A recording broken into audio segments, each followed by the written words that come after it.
a ministra de Cruz de Enseñanza Binquinang, junto com o senhor Ivan Cruz de DPS, na Binquinang para nos firmar um contrato para fiber para toda a escola de DPS, de fazer um pião de 20 escolas que agora conectar para fiber de alunos dilante.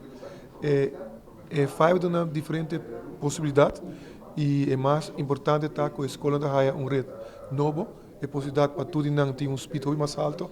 E essa é uma outra possibilidade também, por exemplo, vou vai de forma nova de uma escola, botava virtual estúdio para trás, se tem muito não que está na escola e outra está na casa, por forma não representa uma leste também. Então, tudo isso aqui para nós é fundation para tudo outro coisa que a escola lo que faz no futuro para o que está ensinança.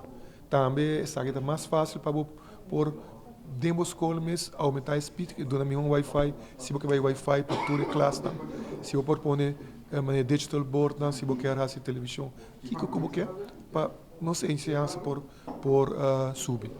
E de caso que não se tarda dona preço atrativo também, nossa intenção está para a escola haya a possibilidade, a budget que não tem, por fazer mais com para a ensinança. Então, a meta primordialmente está para não subir o gasto da escola, o governo para tudo. Nesse sentido, para não subir o gasto do governo também, mas dona não mais, dona possibilidade.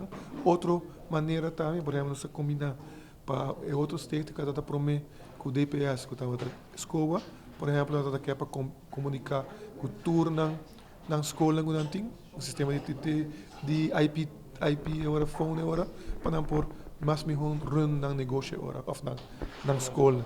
Até agora, tudo isso aí, é mesmo budget, para você que nossa purva para não subir budget para não, para dar mais possibilidade, que a tecnologia é mais nova, para usar ensinança agora, por subir. Essa é a intenção de do que se está fazendo, é gesto que não. Fase 1, escola, a partir da fase também, escola que está claro. Fase 1 de escola a claro obisa, saindo da fase 1 por claro um par de luna e depois a intenção também de querer para outro ano também de querer tu escola rua lo tem fibre agora conectar completamente e a mim de querer sei lo boa com diferença. Agora está para pedir de fibre conexão, está para pedir speed mais alto para cada usuário?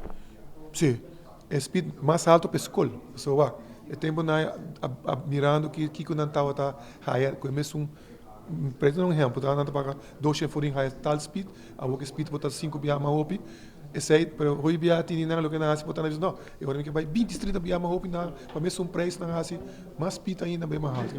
Tá de bem com grande escola assim, escola produtor de escola 150, of escola de colégio urbano com par mil of API of APB. Andando pide paquete na mais grande, pero é hobby mais grande que o que não estava tem para o preço. Essa é a intenção disso aqui.